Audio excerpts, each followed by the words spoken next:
14절까지만 같이 저와 여러분이 함께 교독하시겠습니다. 14절까지 1절에서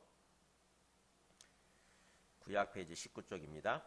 아브라함이 99세 때 여호와께서 아브라함에게 나타나서 그에게 이르시되 나는 전능한 하나님이라 너는 내 앞에서 행하여 완전하라. 내가 내 언약을 나와 너 사이에 두어 너를 크게 번성하게 하리라 하시니 아브라함이 엎드렸더니 하나님이 또 그에게 말씀하여 이르시되 보라 내 언약이 너와 함께 있으니 너는 여러 민족의 아버지가 될지라. 이제 후로는 내 이름을 아브라함이라 하지 아니하고 아브라함이라 하리니 이는 내가 너를 여러 민족의 아버지가 되게 함이니라.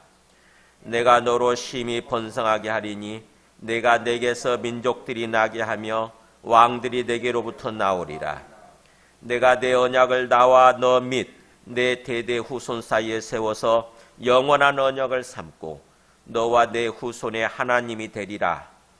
내가 너와 내 후손에게 너가 거류하는 이 땅 곧 가나안 온 땅을 주어 영원한 기업이 되게 하고 나는 그들의 하나님이 되리라. 하나님이 또 아브라함에게 이르시되 그런즉 너는 내 언약을 지키고 내 후손도 대대로 지키라. 너희 중 남자는 다 할례를 받으라. 이것이 나와 너희와 너희 후손 사이에 지킬 내 언약이니라. 너희는 포피를 베어라. 이것이 나와 너희 사이에 언약의 표징이니라. 너희의 대대로 모든 남자는 집에서 난 자나 또는 너희 자손이 아니라 이방 사람에게서 돈으로 산 자를 막론하고 난 지 8일 만에 할례를 받을 것이라. 너희 집에서 난 자든지 너희 돈으로 산 자든지 할례를 받아야 하리니 이에 내 언약이 너희 살에 있어 영원한 언약이 되려니와 할례를 받지 아니한 남자 곧 그 포피를 베지 아니한 자는 백성 중에서 끊어지리니 그가 내 언약을 배반하였음이니라. 아멘. 앉으시겠습니다.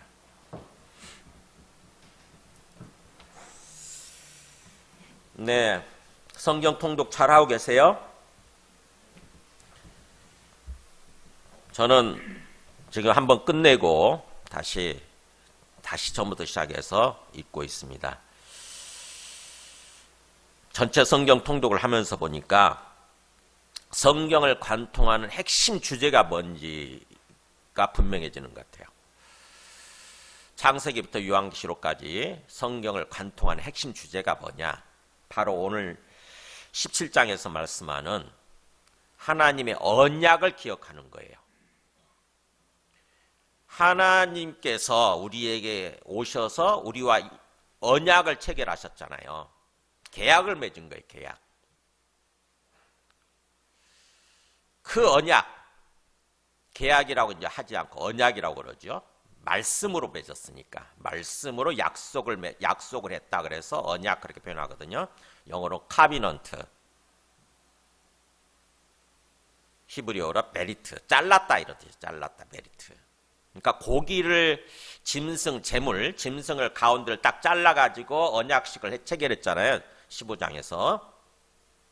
그래서 그걸 언약이라고 그러는데 베리트를. 하나님께서 우리에게 오셔서 그렇게 약속을 주시고 그렇게 계약을 체결한 거예요. 그것은 뭐냐면은 내가 너의 하나님이 되어줄 테니까 너는 나를 하나님으로 믿고 일평생 그렇게 살아라 라고 하는 게 그 언약의 내용이에요. 그러니까 우리는 하나님과 오직 여호와 하나님만을 하나님으로 믿고 살겠습니다 라고 하는 그 언약을 맺은 거죠. 그러면 하나님께서 우리의 하나님이 되셔서 우리를 지켜주시고 우리의 삶을 복된 삶으로 영원한 구원으로 완전한 구원의 그날까지 인도해 주시겠다고 하는 거예요. 천국으로 인도해 주시겠다고 하는 거죠. 그게 언약의 내용이에요. 근데 만약 그렇게 하지 않으면 그 언약을 위반하고 하나님을 여호와 하나님만을 하나님으로 섬기지 않고 만약에 다른 신을 섬긴다거나 그래서 우상을 섬긴다거나 그렇게 되면 하나님이 우리를 징계하시고 심판하시는 거예요. 그래서 망하는 거죠. 이스라엘이 그렇게 해서 망한 거예요. 언약을 위반한 거죠. 가나안 땅에 들어가서 엉뚱하게 그 토착신을 섬기는 거예요. 바알신, 아세라신. 우상을 섬기는 것입니다. 그러니까 하나님께서 진노하시고 하나님께서 심판하시는 거죠. 그렇게 해서 이스라엘이 멸망한 것입니다. 먼저 북이스라엘이 그게 심했기 때문에 북이스라엘이 먼저 멸망하죠. 그 다음에 남쪽 유다도 나중에 또 멸망하지 않습니까? 바알에 의해서 바빌론에 의해서 멸망하잖아요. 그것이 성경을 관통하는 주제더라고. 그래서 여러분이 성경 읽다 보면 아마 신명기 같은 경우는 다른 신을 섬겼다고 하는 그 다른 신이란 말이 수십 차례 나오는 것을 발견하게 될 거예요. 수십 번 나와요. 다른 신. 제발 다른 신 섬기지 마라. 호세아서 선지서로 가면은 또 호세아서는 뭐예요? 다른 신 얘기도 하지만 우상이란 말을 하고 간음했다는 얘기를 또 많이 하죠. 하나님이 아닌 다른 신을 섬긴 거, 영적으로 간음했다는 거죠. 그러니까 우리가 성경을 읽으면서 하나님께서 우리에게 주시고자 말씀하시고자 하는 그 핵심 표현이 뭔지를 우리가 발견해야 돼요. 그걸 깨달아야 돼요. 자, 오늘 말씀이 아브라함에게 찾아오셔서 아브라함과 언약을 맺었잖아요. 근데 아브라함이 참 믿음이 연약하다 보니까 실수하죠. 하나님과의 언약을 위반하는 거예요. 하나님을 배신하는 거죠. 일종의 하나님을 배신하는 거. 그러니까 언약을 위반하는 거, 그거를 다른 말로 배신했다, 하나님을 배신했다 이렇게 표현하기도 하고, 아니면 하나님을 향해서 반역을 일으켰다. 그래서 패역이란 말을 쓰기도 하죠. 성경에서. 아브라함이 16장에서 좀 기다리다 지쳐가지고, 어떻게 보면은 10년이 흘렀잖아요. 하나님이 약속해 주신, 내가 너의 자손을 많게 해주시겠다, 이런 약속을 주셨는데 10년이 흘렀어도 자식을 하나도 안 주시니까 어떻게 보면 기다리다 굉장히 지친 상황인데, 그런 상황 속에서 사라의 말이 들어오죠. 사라도 굉장히 인간적인 생각을 한 거죠. 어쩌면 나를 통해서 자식이 태어나는 것이 아니라 아브라함의 씨면 되는 거 아니냐. 다른 여자를 통해서 태어나더라도 아브라함의 씨면 되는 거 아니냐, 이런 생각을 한 거죠. 그래가지고 자기 종인 하갈을 아브라함한테 아내로 주어가지고 하갈을 통해서 자식을 낳게 만든 거죠. 그게 아브라함이 넘어진 모습, 실수한 모습이에요. 언약을 위반한 모습인 거죠. 하나님께서는 철저하게 하나님께서 약속을 이루어 주실 줄 믿고 하나님만을 섬기면서 하나님의 말씀대로 믿고 순종하면서 살아가라고 한 거잖아요. 그죠? 하나님을 온전히 인격적으로 신뢰하면서 하나님의 말씀을 절대적으로 신뢰하면서 그렇게 순종하면서 걸어가라고 하는 거였는데, 아브라함이 넘어진 거죠. 실수한 것입니다. 그러고 나서 이제 하나님이 뭔가 안 나타나세요. 아브라함한테 안 나타나시는 거예요. 13년 동안 침묵기에 들어갑니다. 여러분 그거 하나님의 마음을 잘 느끼려고 해보세요. 1절에 17장 1절에 그렇게 나오잖아요. 아브라함이 99세 때에 그러잖아요. 그러니까는 86세의 아들을 낳았는데 16장 16절에 그렇게 끝났었죠. 아브라함이 이스마엘을 낳았을 때에, 하갈이 아브라함에게 이스마엘 낳았을 때 아브라함이 86세였더라. 그리고 나서 13년 동안 침묵기에 들어간 다음에 오늘 1절에 보면은 아브라함이 99세 때 하나님이 드디어 또 등장하시는 거예요. 나타나시는 거예요. 그래가지고 첫 번째 말씀이 뭐라 보세요? 99세는 13년 만에 나타나셔가지고 하시는 말씀이, 나는 전능한 하나님이라 너는 내 앞에서 행하여 완전하라, 이렇게 말씀하시는 거예요. 하나님의 마음이 느껴지세요? 이 편 속에서, 이 편을 통해서. 저는 느껴집니다. 나는 전능한 하나님이야. 무슨 말이에요? 나는 하나님으로서 전능한을 강조하시잖아요. 그러니까 내가 원하면 나는 불가능한 것이 없다는 거죠. 너는 인간적으로 생각해가지고 너가 나이 들고 그러니까 너가 이제 뭔가 너도 나이 들고 살아도 나이 들고 그래서 자식을 못 낳을 거라고 이렇게 생각을 했지. 근데 나는 하나님이라고. 나는 불가능한 것이 없는 전능한 하나님이라고. 너가 아무리 나이가 들어서 인간적으로 출산할 수 없다 할지라도 내가 원하면 내가 하려고 하면 하는 거야 라는 생각이 그런 말씀이잖아요. 그죠? 세상을 만드신 하나님이시니까 불가능한 것이 없으신 하나님이신 거죠. 그래서 하나님이신 거지. 만약 불가능한 일이 있다고 한다면 하나님이 아닌 거죠. 그러니까는 다시 한번 내가 어떤 존재인지 생각하라고 하는 거죠. 아브라함한테. 내가 하나님이다. 내가 하나님이라고 하는 것은 전능한 하나님이라는 뜻이다. 그런 거잖아요. 그러니까 인간적으로 생각하지 말라는 거죠. 그렇기 때문에 내가 원하면 얼마든지 인간적으로는 불가능하다고 판단되는 그런 상황 속에서도 하나님은 가능하게 만드실 수 있으니까 얼마든지 이루어주시는 그런 분이시니까 너는 내 앞에서 행하여 완전하라 이렇게 하잖아요. 너는 나를 철저하게 믿고 온전히 믿고 내 앞에서 행하여 이잖아요. 행하여라는 말이 동행하여 이런 뜻입니다. 히트 알렉 그래가지고 우리 에녹이 하나님과 300년 동안 동행했대잖아요. 그런 것처럼 하나님과 동행하는 거예요. 나를 쳐서 복종시킨다는 뜻입니다. 그게 어떤 환경과 상황 속에 내 마음을 빼앗겨가지고 불가능하다고 생각을 하니까 순종하지 않는 거예요. 근데 하나님 앞에서 나를 쳐서 복종시키는 거죠. 그게 동행이에요. 동행. 내 마음을 쳐서 순종하지 않으려고 하는 그 내 마음을 쳐서 하나님께 복종시키는 것입니다.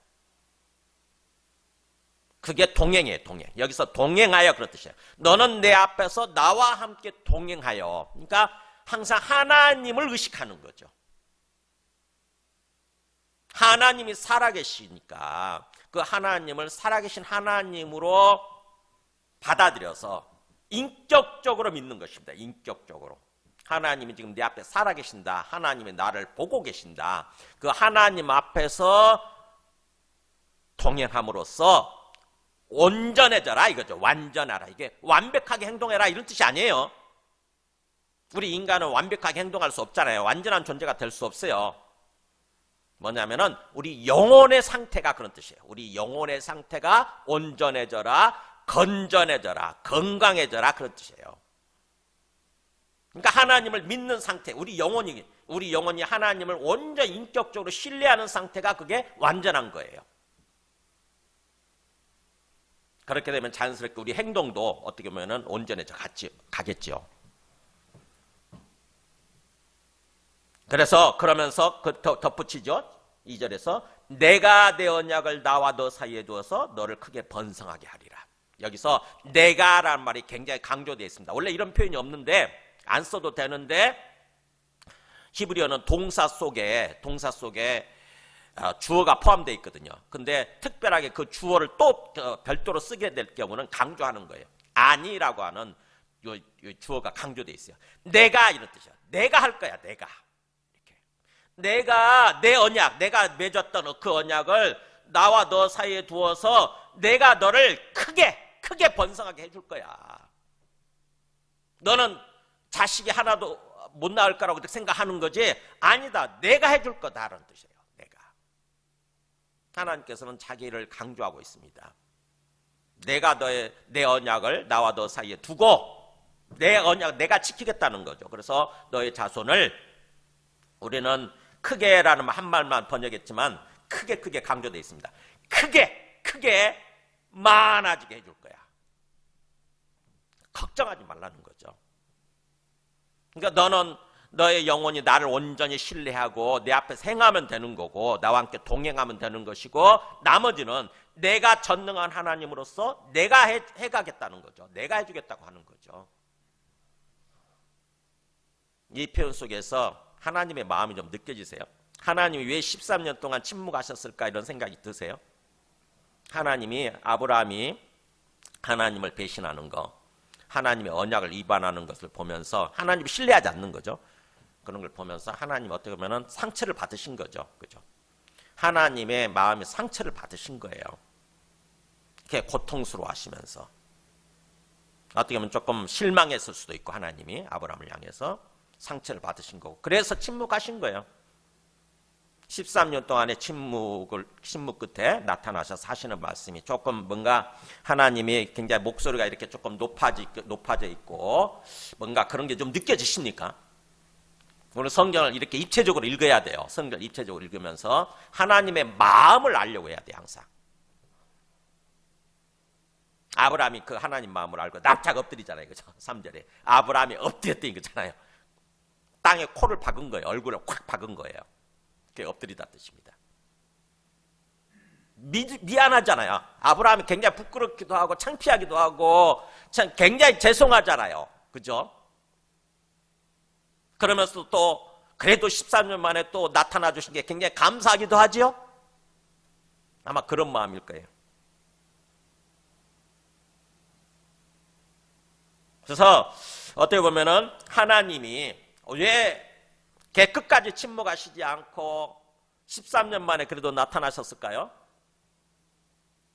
왜 13년 만에 나타나신 거죠? 이때가 바로 아브라함의 나이 몇 살이냐면 99세였잖아요. 그죠? 99살이에요. 그러니까 100살을 한 1년을 앞두고 있는 거죠. 100살에 자식을 낳잖아요. 이제 이삭을 드디어 낳지 않습니까? 그러니까 뭐예요? 자식을 하나님의 하나님께서 응답해 주시고 그 약속을 이루어 주시기 전에 1년 전에 나타나셔가지고 어떻게 보면은 사전 정비를 하는 거예요. 그러니까 어떻게 보면은 아브라함으로서는 완전히 포기했겠죠. 그죠? 이때쯤 되면 완전히 포기한 상태예요. 도저히 이제 내 힘으로는, 내 능력으로는 자식을 출산할 수가 없다. 자식을 낳을 수가 없다. 라는 얘기가 나오잖아요. 아브라함의 그 마음이 어디에 비춰지냐면 17절에 보면 나오지 않습니까?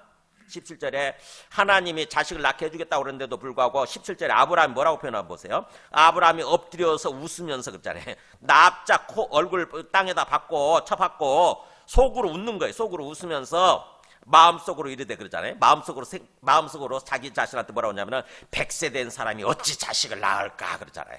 내가 지금 100살이나 먹었는데 어찌 자식을 낳을 수 있겠어. 하나님이 저렇게 아무리 말씀하셔도 그잖아요. 굉장히 뭔가 완전히 포기된 상태죠. 그죠? 100세 된 사람이 어찌 자식을 낳을 수 있을까. 그러면서 또 사라는 90세니 어찌 출산하리요. 나는 100세고 사라는 90살인데 이제 어떻게 인간적으로 자식을 낳을 수 있겠어. 그러고 굉장히 이제 불가능하다라고 완전히 나를 내려놓은 상태잖아요. 이때 하나님이 등장하신 거예요. 이때. 그러니까 하나님이 어떻게 보면은 참 우리한테 등장하셔서 하나님의 약속을 이루어 주시는데 우리의 기도를 응답해 주시는 때는 언제냐면은 우리가 인간의 힘으로는 우리 능력으로는 불가능하다고 생각해서 하나님 앞에 완전히 항복할 때예요. 하나님 앞에 완전히 백기를 들고 항복할 때 그때 비로소 하나님이 등장하셔서 하나님이 이루어 주시게 됩니다. 사실은 그게 하나님의 의도, 깊은 의도이기도 하죠. 어떻게 보면은 우리가 할 수 있을 때 하나님이 등장하셔가지고 하나님이 해주시게 되면 우리는 의심할 거 아닙니까? 하나님이 해주셨다고 생각하는 것이 아니라 내 능력으로 내가 한 거지 이런 생각을 하게 될 거잖아요. 그죠? 항상 우리는 들어갈 때 다르고 나올 때 다르잖아요. 화장실에 들어갈 때 다르고 나올 때 다릅니다. 뭔가 급할 때는 하나님께서 막 이루어 주시라고 막 기도해요. 근데 하나님께서 그 기도를 응답해 주시고 이루어 주시고 나면은 다른 생각을 하는 거예요. 아니 그 우연히 이루어질 걸 거야.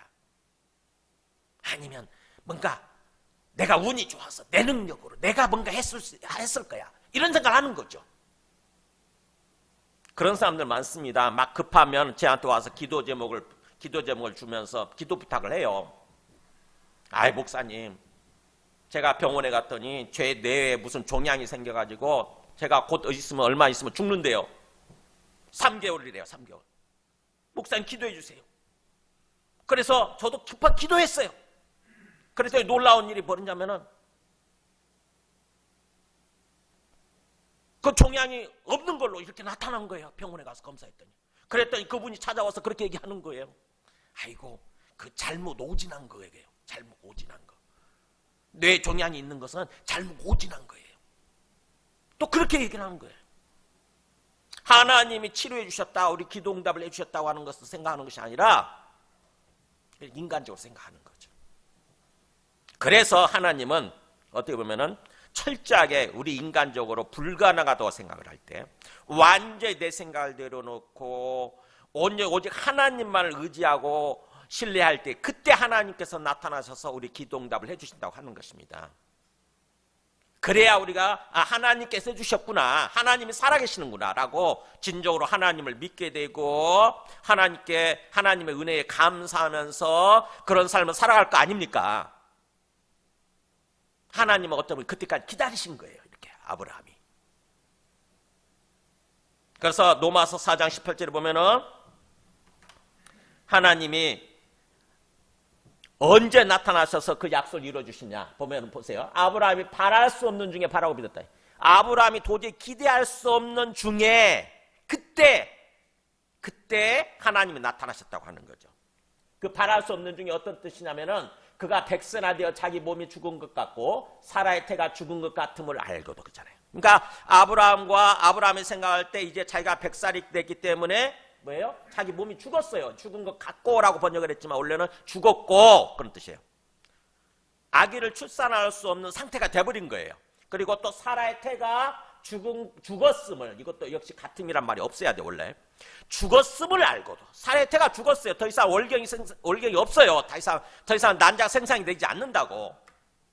그런 걸 알고도 완전히 인간의 힘으로 불가능하다고 하는 것을 안 거예요. 그런데 하나님이 나타나셔서 말씀을 해주시니까 아브라함은 그걸 믿었다는 거죠. 하나님을 신뢰하기 시작한 거예요. 다시 믿음을 회복하고, 하나님 그렇다고 하나님이 해줄 줄 믿습니다라고. 그 믿음 때문에 그 믿었더니 하나님이 해주신 거죠. 보세요. 약속하신 그것을 또한 능히 이루실 줄 확신하였으니 그랬더니 그러므로 그것이 그에게 의로 여겨졌느니라. 하나님이 그것을 아브라함의 그 믿음 상태를 보시고 믿음을 보시고 의롭다라고, 올바르다라고, 옳다라고 판단해 주셨다는 거죠. 그리고 나서 하나님이 역사해 주신 거예요. 이렇게 하나님은 불가능할 때 나타납니다. 사도 바울도 똑같은 경험을 해요. 고린도후서 1장 8절에 보면은 보세요. 사도 바울도 형제들아, 우리가 아시아에서 당한 환난을 너희가 모르기를 원하지 아니하노니 힘에 겹도록 심한 고난을 당하여 살 소망까지 끊어지고. 그러니까 아시아에서 복음을 전하면서 그쪽 터키 지방이죠. 소아시아. 거기서 환난을 당했는데 어느 정도까지 당했냐면은 살 소망이 끊어졌대요. 그리고 우리는 우리 자신이 사형 선고를 받은 줄 알았다. 사형 선고. 그러니까 죽었다라고 생각한 거죠. 하나님이 우리를 완전히 이제 끝내려고 하시는 거구나 라고 했는데, 그때 하나님 나타나셔가지고 모든 것을 이루어 주신 거예요. 살려주시고 그 발걸음을 인도해 주신 거예요. 그래서 그걸 깨닫고 그걸 통해서 이렇게 깨달은 것을 얘기하죠. 이는 우리로 자기를 의지하지 말고 오직 죽은 자를 다시 살리시는 하나님만 의지하게 하십니다. 어떤 상황 속에서도 내 능력, 내 힘, 나를 의지하지 말라고, 나를 믿지 말라고 하는 거구나. 오직 죽은 자도 살리실 수 있는, 우리가 사람이 할 수 없는 일이잖아요. 죽은 자도 살리시는 그 하나님만 온전히 믿고 의지하고 신뢰하고 살라고 하는 거였구나 라고 사도 바울도 깨달은 거죠. 경험을 통해서. 우리도 마찬가지예요. 하나님이 뭔가 계속 우리가 기도해도 침묵하신다, 아무 응답이 없으시다 그럴 때는 뭐예요? 하나님이 기다리시는 것입니다. 우리가 백기를 들고 완전히 하나님께 항복할 때까지. 내 힘으로는 불가능합니다. 오직 하나님만이 나타나셔서 해주셔야 이게 가능합니다 라고 하나님 앞에 완전히 백기를 들 때까지 내 생각을 완전히 내려놓고 하나님 앞에 백기투항할 때까지 하나님이 기다리시는 거예요. 그러면서 하나님은 또 그랬죠. 내 앞에서 행하여 완전하라. 항상 우리가 하나님을 믿는다고 하는 것은 하나님을 인격적인 하나님으로, 내 앞에 살아계시는 인격적인 하나님으로 믿고 하나님 앞에서 행하는 거예요. 하나님을 의식하는 거죠. 우리 종교교육자들이 부르짖었던 게 코람데오예요. 코람데오. 왜 중세시대 때 그렇게 가톨릭 교회가 그렇게 타락하고 부패했느냐? 하나님 앞에서 행하지 않았다고 하는 거죠. 살아계신 하나님을 의식하지 않은 거예요. 그냥 습관적으로 종교활동을 했을 뿐이지 살아계신 하나님을 인격적으로 믿지 않은 거예요. 그래서 종교개혁자들이 종교개혁 신앙개혁이죠. 신앙개혁. 종교개혁 신앙개혁을 부르짖으면서 우리는 하나님 앞에서 행해야 된다. 항상 코람데오 정신을 가져야 된다. 이렇게 부르짖은 거예요. 코람데오란 말이 코람 뭐뭐 앞에서 데오가 하나님입니다. 하나님 앞에서, 즉 한자말로 신전의식이에요. 신전의식. 하나님 앞에 의식. 내가 하나님 앞에 서 있다라고 하는 의식. 그 의식이 있을 때 비로소 우리가 하나님을 배신하지 않고 죄를 짓지 않고 온전히 행할 수 있는 거예요. 창세기 39장 9절에 보면은 요셉이라는 사람이 나오잖아요. 요셉이 그렇게 행했잖아요. 굉장히 어떻게 보면은 유혹받는 환경 아니었습니까? 그죠?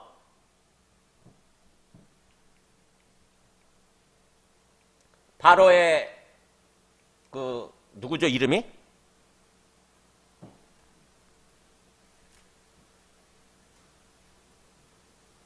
바로의 어떤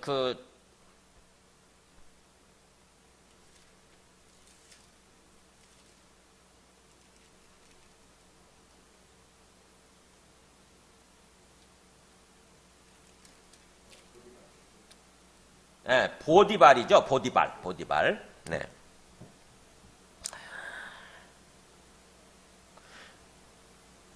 바로 황제 밑에 어떻게 보면은 굉장히 어떤 고위직에 있는 그런 사람인 거죠. 바로의 어떤 그 비서실장이었을 수도 있고, 친위대장이네, 친위대장.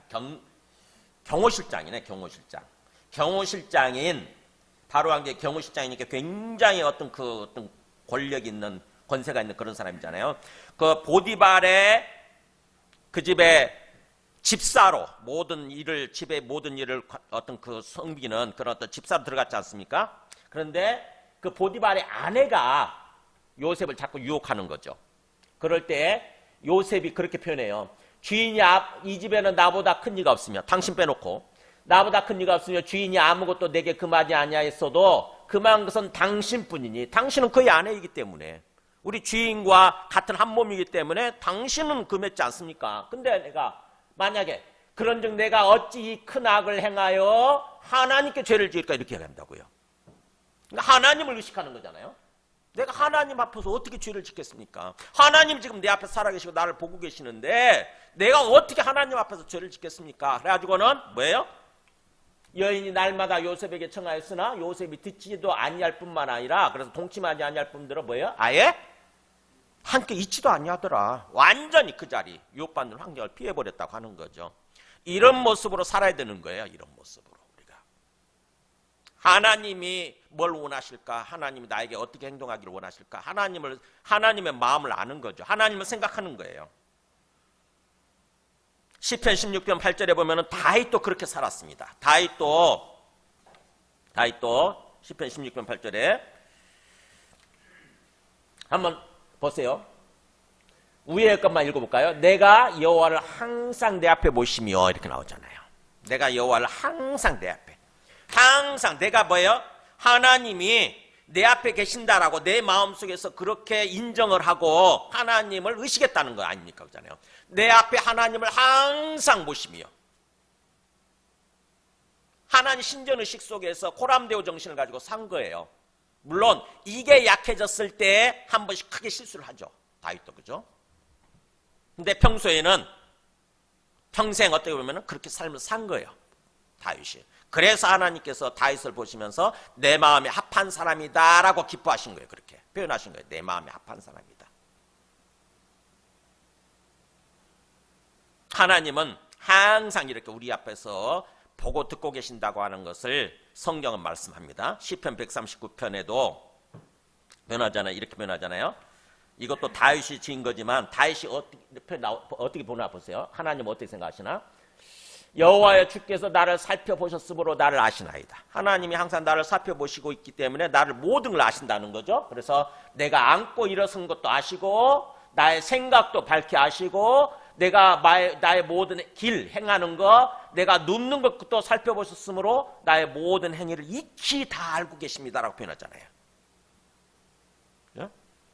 그러면서 내가 주의 영을 떠나 주님을 떠나 그런 뜻이죠.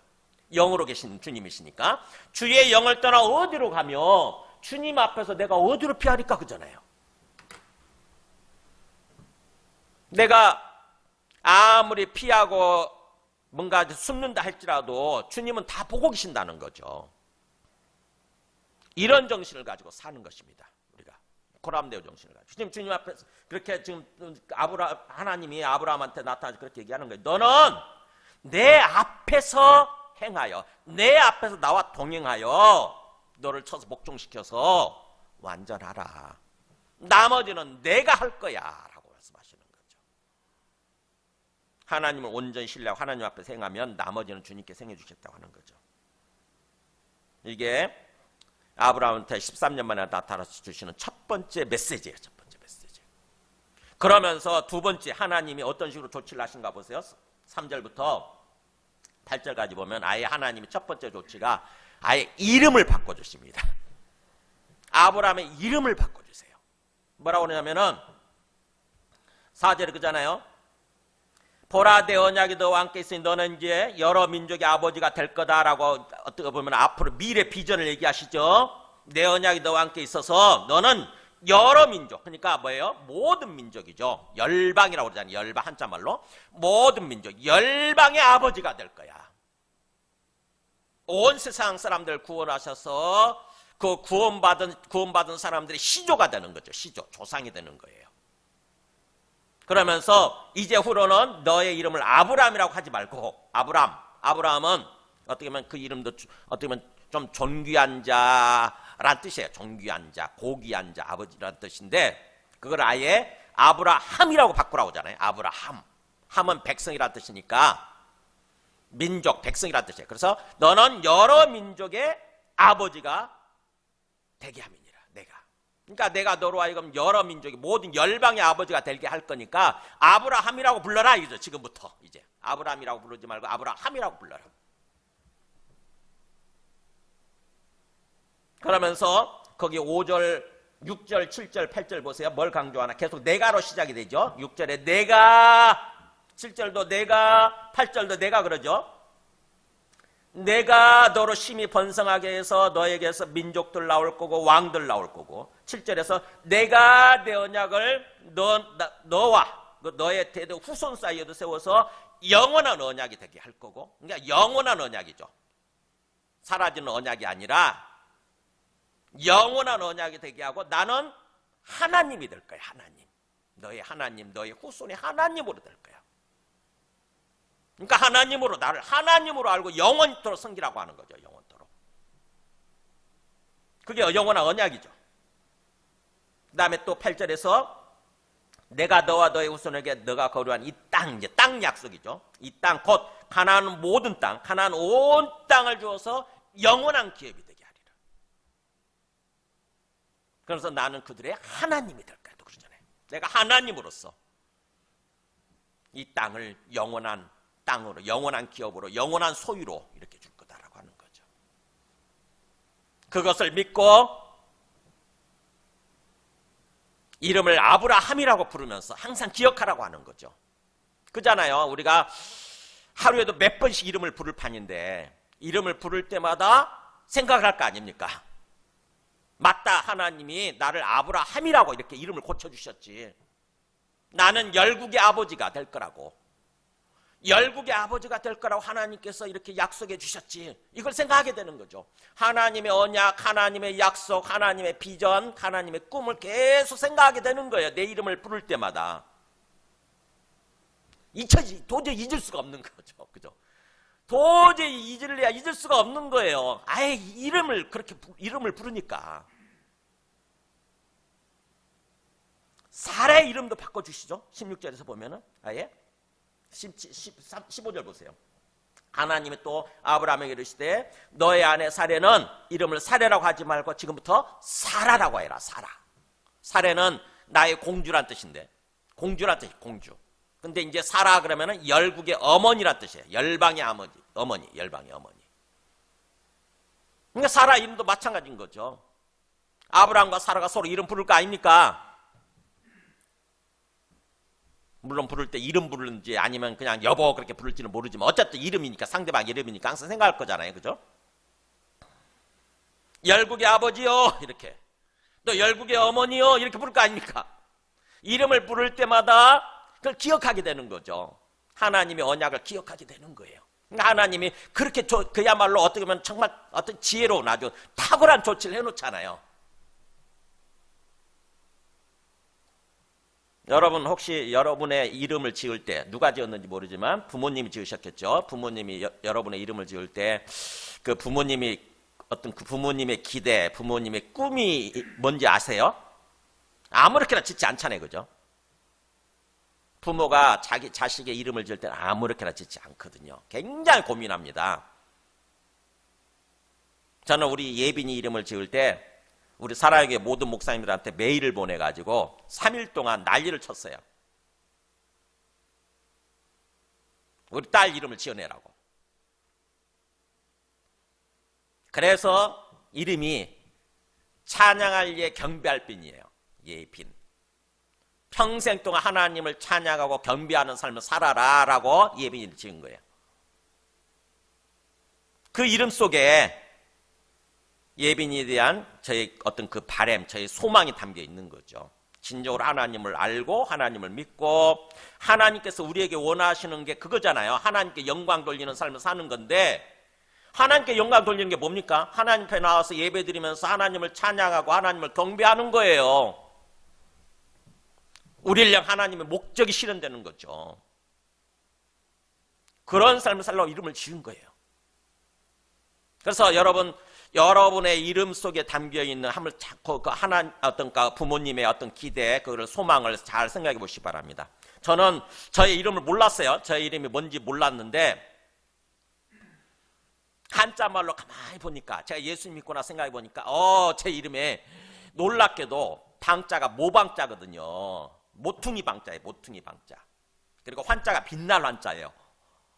그러고 보니까 우리 부모님의 바람이 뭐였냐면은 모퉁이 구석진 곳에서 빛을 비춰라. 구석진 곳에 어두운 곳이잖아요. 구석진 곳. 어두운 곳에 빛을 비추는 삶을 살아라 라고 부모님의 기대가 담겨 있더라고.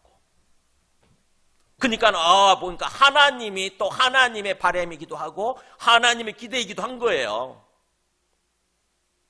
그래서 저의 이름을 제가 사랑하게 됐습니다. 그렇구나. 그래서 이름이라고 하는 것은 어떻게 보면은 어떤 우리 삶의 비전, 꿈이 담겨 있는 거예요.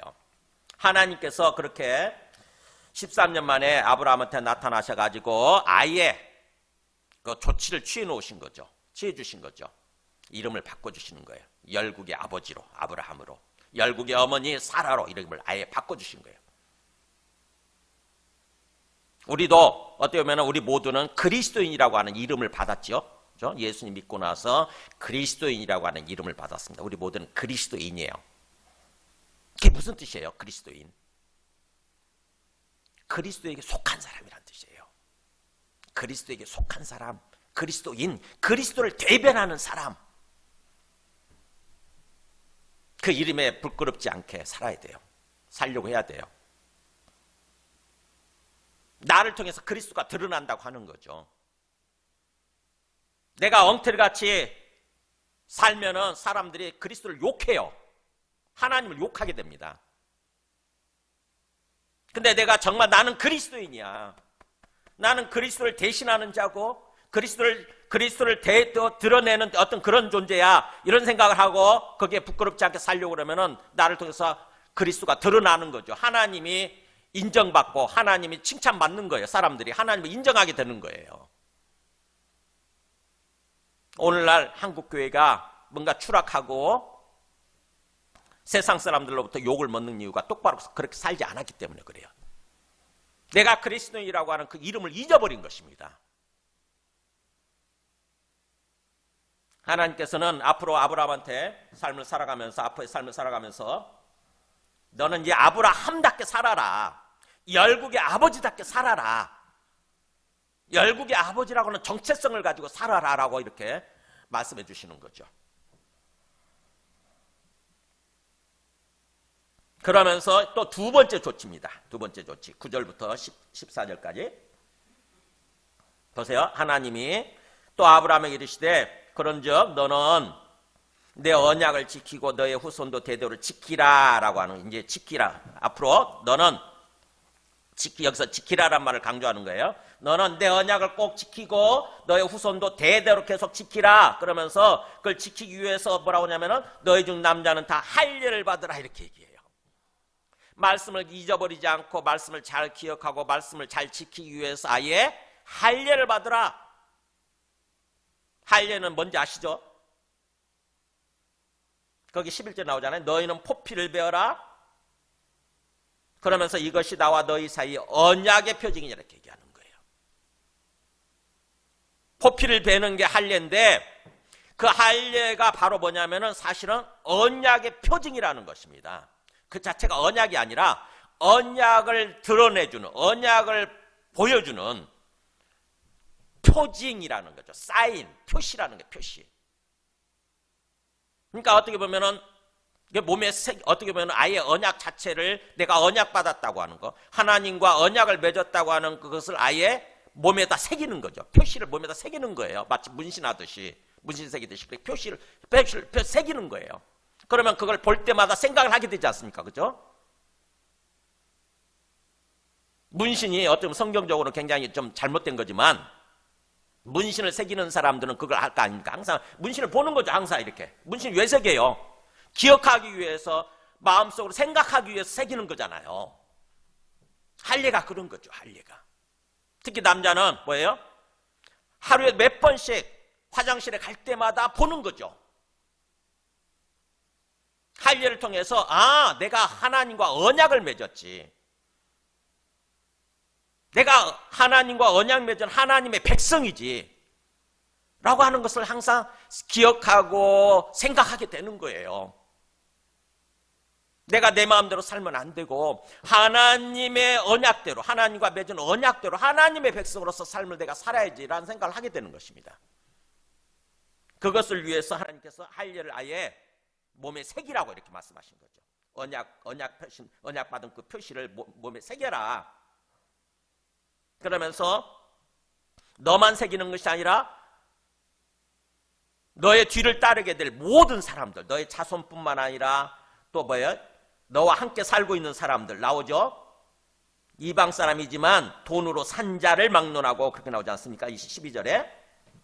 그러니까 너와 너의 집에 있는 모든 사람들이 함께 살아. 이 전부 다 어떻게 보면 하나님의 백성이 될 사람들인 거죠. 하나님을 믿고 살아갈, 하나님의 복을 받으면서 살아갈 그런 사람들이죠. 만약에 할례를 받지 않으면 14절에 그잖아요. 하나님을 믿지 않고 할례를 받지 않는 거죠. 하나님 말씀을 믿지 않다 보니까 할례 안 받을 있는 사람이 있을 거 아닙니까? 그런 사람들은 내 백성 중에서 끊어지리니 왜냐하면 그가 내 언약을 배반했기 때문이다 이렇게 말씀하시잖아요. 그죠? 하나님의 백성, 하나님께서 구원해 주시는 그 하나님의 백성, 하나님 나라의 백성에서 끊어질 거라고 하는 것입니다. 구원받지 못하는 거죠. 그렇다고 한다면 우리가 무조건적으로 우리가 할례를 받아야 되는 거구나 이런 생각을 하기 쉬운데 사실은 이 할례는 언약의 표징이라는 말을 기억하시기 바랍니다. 그러니까 뭐예요? 언약 자체를 기억하는 게 중요하고 그 다음에 그것을 잊지 않기 위해서 몸에 새겼다고 하는 거. 언약의 표징이라고 하는 거. 그렇다고 한다면 본질이 뭐예요? 본질. 마음에 새기는 거. 마음으로 기억하는 거. 이게 중요한 거잖아요. 그죠? 겉에 할례 그것보다도 마음으로 기억하는 거. 이게 중요한 거죠. 그래서 이 할례를 얘기하면서도 모세가 똑같은 이 성경을 기록한 모세가 신명기, 레위기나 신명기로 가면 곧바로 마음이란 말을 얘기합니다. 마음. 신명기 보세요. 신명기 10장 16절 보면 이런 표현이에요. 저는 참 이 표현을 보고 놀랐어요. 구약이 이미 이걸 얘기하고 있었구나. 보세요. 그러므로 너희는 뭐라고 그래요? 마음의 할례를 행하고 그러잖아요. 할례를 행하라고 하는데 마음의 할례를 행하라고 얘기하잖아요. 마음의 할례를 행하고 다시는 목을 곧게 하지 마라. 교만하지 말라는 거죠. 다시는 너를 내세우지 마라. 네 생각을 고집하지 마라 이거예요. 오직 철저하게 뭐예요? 하나님 마음의 할례를 행함으로써 하나님이 내 하나님이 되시기로 나는 하나님을 하나님을 하나님으로 섬기기로 언약을 맺었다고 하는 거. 이거를 기억하라는 거죠. 항상 마음으로 기억하는 거. 마음에 새기는 거. 레위기도 보세요. 레위기 26장 41절 보면 만약에 그렇게 마음으로 기억하지 못하고 마음으로 할례를 기억하지 않고 만약에 하나님께 배신해서 결국 하나님의 징계를 받아서 멸망하게 되면 그랬다가 깨닫는 거죠. 보세요. 나도 그들에게 대항하여 내가 그들의 원수들의 땅으로 끌어갔음을 깨닫고 이렇게 하나님의 징계를 받아서 나라가 멸망하고 바벨론으로 끌려가죠. 포로로. 그걸 깨닫는 거예요. 아이고 내가 하나님의 언약을 어겼기 때문에 내가 하나님을 온전히 믿지 않고 그렇게 하나님을 배신했기 때문에 이런 징계를 당하고 이런 어떤 엄청난 일을 당했구나 라고 깨닫고 다시 돌아와서 보세요. 그 할례 받지 아니한 그들의 마음이 낮아져서 그러잖아요. 할례 받지 아니한 마음이에요. 마음이 할례를 받았어야 되는데 할례 받지 아니한 그 마음이 이제 낮아지는 거죠. 깨닫는 것입니다. 하나님 앞에서 나를 낮추고 이제 다시 하나님을 하나님으로 섬기기로 철저하게 하나님으로 믿고 하나님 앞에 순종하는 삶을 살기로 다짐하는 거죠. 그래서 그들의 죄악의 형벌을 기쁘게 받으며 하나님의 징계를 기쁘게 받아들이는 것입니다. 하나님, 제가 잘못하는 바람에, 제가 하나님의 언약을 어기는 바람에, 제가 하나님을 배신하는 바람에 이런 징계를 받게 됐군요. 이런 형벌을 받게 됐군요라고 깨달으면 하나님이 다시 회복시켜 주시겠다라고 하는 그 약속을 주시는 것입니다. 마음의 할례를 받게 되면, 그리고 우리 마음이 낮아져서 하나님께 순종하려고 하는 그런 생각을 하게 되면 하나님이 다시 회복시켜 주시는 거죠. 마음의 할례를 받는 거. 그래서 사도 바울도 신약에 와서 로마서 2장 28절에서 그렇게 얘기합니다. 할례를 얘기하면서 유대인들이 그때 당시에 사도 바울이 복음을 전할 때 유대인들이 마음의 할례를 받지 않은 거예요. 겉으로는 할례 다 받은 사람들이에요. 겉으로는 몸의 할례를 받았는데 마음의 할례를 받지 않아가지고 하나님을 위반하는 것입니다. 하나님을 믿지 않는 거예요. 하나님의 말씀을 믿지 않는 거예요. 하나님이 보내주신 그리스도를 받아들이지 않는 것입니다. 그래서 그걸 얘기하죠. 무릇 표면적 육신의 할례가 아니다 이거잖아요. 몸에 표면적으로 겉에 할례를 받는 그게 진짜 할례가 아니다. 오직 할례는 마음에 할지니 이렇게 표현해요. 사도 바울이. 할례는 마음에 해야 되는 거다. 마음. 그래서 영에 있고 율법 조문에 있지 아니한 것이라. 그러니까 하나님의 영의 통치를 받아야 되는 것이지 율법 조문의 통치를 받는 게 아니다. 그 칭찬이 인정이 사람에게서가 아니요 다만 하나님에게서니라. 하나님이 인정해 주셔야 되는 거지. 겉에 할례를 받게 되면 몸의 할례를 받게 되면 사람들이 인정해 주는 거죠. 근데 그게 중요한 게 아니라는 거죠. 사람으로부터 인정받고 칭찬받는 게 중요한 게 아니라 하나님이 보시고 인정해 주시고 칭찬해 주셔야 되는 거니까 그것은 마음의 할례를 받는 거라는 거죠. 그래서 유대교인들이 이 초대교회 때 유대교인들이 참 그게 어떻게 보면은 겉에 할례를 받았으면서도 겉에 할례만 받으면 하나님이 기뻐하시고 하나님이 인정해 주신 것처럼 착각한 거예요. 그래서 항상 할례를 부르짖었죠. 이미 예수님 믿고 구원받았음에도 불구하고 또 성령까지 받았음에도 불구하고 너희들 할례 받아야 돼라고 자꾸 할례를 계속 주창한 거예요. 그게 아니라고 하는 것을 갈라디아서에서 또 로마서에서 이렇게 사도 바울이 얘기하죠.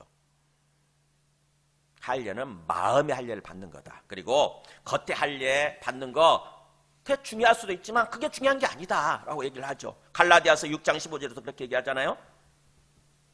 보세요. 할례나 무할례가 아무것도 아니로돼. 할례를 받든지 할례를 안 받든지 그거 아무것도 아니다 그러잖아요.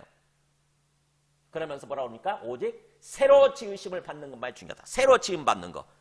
하나님의 말씀을 믿고 하나님을 믿고 그래서 내가 새로 거듭나는 거, 새 생명을 받는 거, 내가 새로 태어났다고 하는 의식을 갖는 거, 나는 새로 태어난 존재, 새로 지으심을 받았다고 하는 어떤 생각을 하는 거, 거듭난 그리스도인이라고 하는 생각을 하는 거, 이게 중요하다라고 하는 거죠. 이게 본질이에요. 이게 본질. 우리는 이제 할례가 뭘로 세례로 이어집니다. 세례. 신약에 와서는 우리 예수님 믿으면 세례를 줌으로써 공식 석상에서 세례를 줌으로써 인정을 하잖아요. 너는 당신은 이제 예수님 믿고 구원받은 사람입니다라고 세례를 주잖아요. 그 세례가 마찬가지인 거죠. 겉에 형식적인 세례만 받으면 되는 게 아니에요. 마음의 세례를 받아야 되는 거지. 마음의 세례.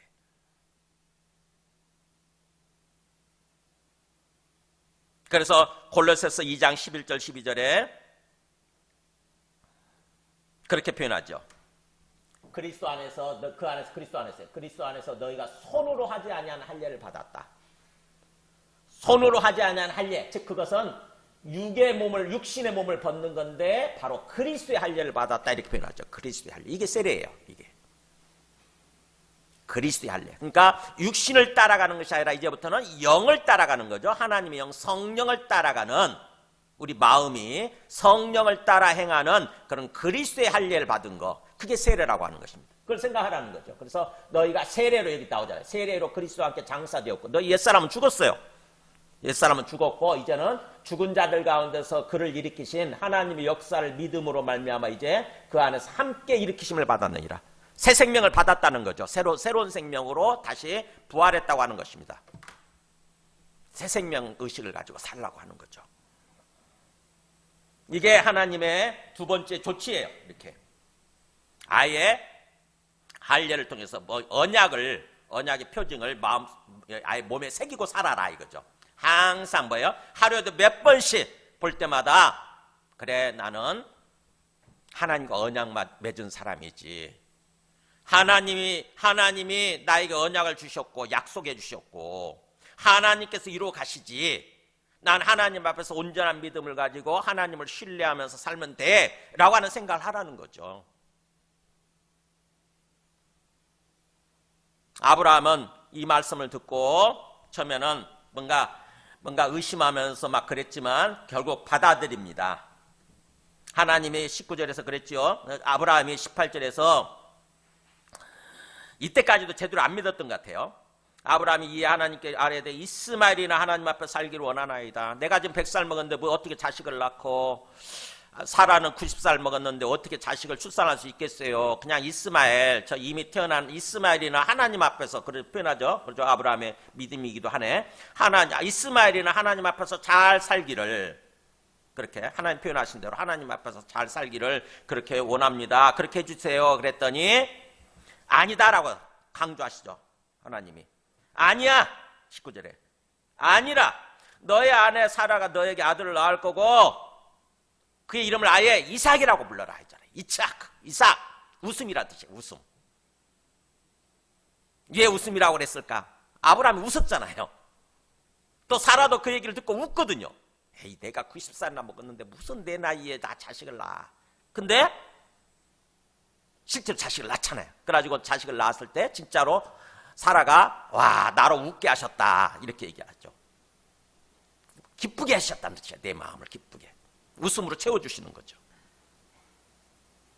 그래서 이삭이라고 아예 웃음이라고 이름을 지으라고 그렇게 표현한 거야. 이삭이라고. 그래서 내가 그와 이삭과 내 언약을 세울 거고 그의 후손에게 영원한 언약이 될 거다. 이스마엘 그 사람도 네 자식이니까 내가 뭔가 번성하게 해주겠다. 20절에 나오죠. 번성하게 해주겠다. 12두령이 거기서 나올 거다. 12족속. 족장이 나오게 될 거다. 그런데 내 언약은 하나님의 구원의 언약이죠. 온 세상을 구원할 어떤 그 구원의 언약은, 구원의 하나님의 백성이 되는 것은 21절에서 이삭과 세우리라고 그러잖아요. 내 언약은 내가 내년 이때쯤에 사라가 너에게 낳아줄 이삭과 세우리라. 그렇게 한 거예요. 이삭과 세우리라. 그렇게 길게 천사가 설교를 하고 22절까지 설교를 하고 올라가셨더라 이거잖아요. 굉장히 길게 말씀하셨죠. 그죠? 평소 때 같으면은 짧게 말씀하시는데 지금 굉장히 중요한 상황이고 그러겠다 보니까 22절까지 길게 설교를 하시고 천사가 딱 올라간 거예요. 아마 이 천사는 이 땅에 그 오신 그리스도의 현현일 거예요. 예수 그리스도의 현현.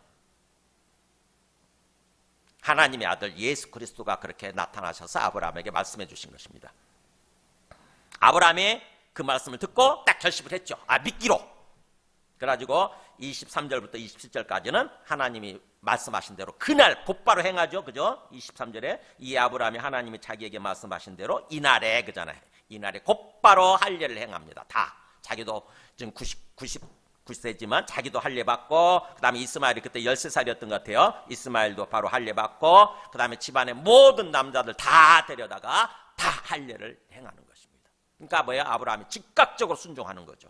그게 아브라함의 참 이게 장점이에요. 그래서 하나님이 아브라함을 택하셨나? 아브라함은 우리 인간처럼 똑같이 믿음이 연약한 모습을 보이기도 하지만 믿기로 작정하면 곧바로 순종하는 거죠. 이렇게 필요해. 이게 우리도 아브라함처럼 굉장히 믿음이 연약하고 그래서 하나님의 하나님 의심하고 실수하고 실족할 때가 있지만, 그러나 하나님이 이렇게 강조해서 주시는 말씀을 듣고 믿기로 작정을 해야 되는 거죠. 그 믿음으로 받아들이고 그래서 순종을 해야 됩니다. 즉각적인 순종. 뒤로 미룬다거나 그런 게 아니에요. 즉각적인 순종이 필요해요. 하나님은 그걸 굉장히 기뻐하십니다. 자, 말씀을 정리합니다. 오늘 말씀에서 가장 중요한 교훈이 뭡니까? 핵심적인 메시지, 하나님께서 하나님의 언약을 기억하라는 거죠. 그죠? 하나님과 언약 관계인 것을 기억하라는 거예요. 항상 우리가 하나님을 믿는다고 그러면서도, 그래서 하나님께 예배드리고 하나님 부르면서도 뭐예요? 하나님과 내가 지금 어떤 관계인지를 잘 모르는 거예요. 그런 사람들이 많습니다. 뭐예요? 하나님을 오직 여호와 하나님만을 하나님으로 믿기로 한 거, 그게 언약이에요. 그게 언약 관계예요. 우리가 다른 거 절대로 하나님 자리에 놓지 않기로. 아무리 이 땅에서 소중한 것이지만, 우리의 자식 소중하죠, 우리의 돈 소중하죠, 우리의 건강 소중하죠. 그거 소중한 것이지만 그걸 하나님처럼 떠받들지 않기로, 오직 여호와 하나님만을 온전히 믿고 신뢰하고 살아가기로, 그렇게 언약 관계, 하나님과 언약을 맺는 그런 언약, 우리는 하나님의 언약 백성이에요. 그걸 기억하는 것입니다. 항상.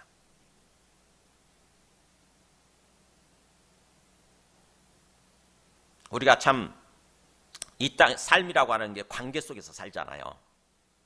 근데 그 관계의 본질을 모르고 사는 경우가 참 많아요. 하나님과의 관계도 그렇지만 성경에서 그 관계의 본질을 얘기하지 않습니까? 남편과 아내 관계, 부부 관계도 어떻게 살아야 되는지, 뭐가 본질인지 에베소서 5장에서 얘기하잖아요. 까먹는 거예요, 그거. 소홀히 여긴다거나. 또 부모 자식 간의 관계 어떻게 해야 되는지 또 에베소서 5장 얘기하지 않습니까? 그죠? 부모 자식 간의 본질이 뭔지, 자식이 부모님을 어떻게 해야 되는지, 어떻게 대해야 되는지. 영혼이 타락하고 그러면은 그걸 까먹는 거예요. 어제 뉴스 보니까 참 끔찍하더라고. 이번 구정 때 모여가지고 고양시에서 일어난 사건 아시죠?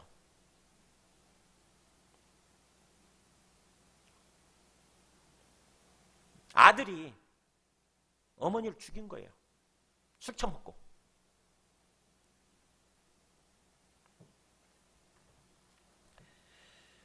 또 성경에 보면 스승과 제자 관계 본질. 또 그 성경도 얘기하잖아요. 그죠? 이 모든 어떤 그 관계의 본질을 알고 하나님, 그게 하나님과의 관계에 있어서 관계의 본질을 지키면서 살아간다고 한다면은 또 다른 사람들과의 다른 존재와의 어떤 관계에 있어서도 그 본질을 지키면서 살게 되는 거죠. 하나님께서 우리한테 그걸 원하십니다. 만약에 그 관계의 본질을 까먹고 하나님이 아닌 다른 신이나 우상을 섬기게 되면은 언약을 위반한 것이고, 그렇게 되면 하나님의 징계가 시작이 됩니다. 하나님의 징계, 하나님의 심판이 시작되는 거죠. 그래서 철저하게 우리 십계명에서도 그 얘기를 하잖아요. 철저하게 다른 신을 섬기지 마라 그잖아요. 십계명 1계명이, 그죠? 다른 신을 섬기지 마라. 그 다음에 오직 너를 위해서 우상을 만들지 마라. 우상. 하나님의 이름을 부를 때 망령되게 부르지 마라. 철저하게 하나님을 경외하면서 두려움과 떨림으로 하나님을 찾고 하나님께 예배드리고 그런 삶을 살아라, 이렇게 얘기하잖아요. 그 다음에 오늘 말씀 속에서 두 번째 교훈은 뭐냐면은 항상 하나님의 역사가 이루어지는 그것은 하나님의 때가 있다고 하는 것입니다. 하나님의 때.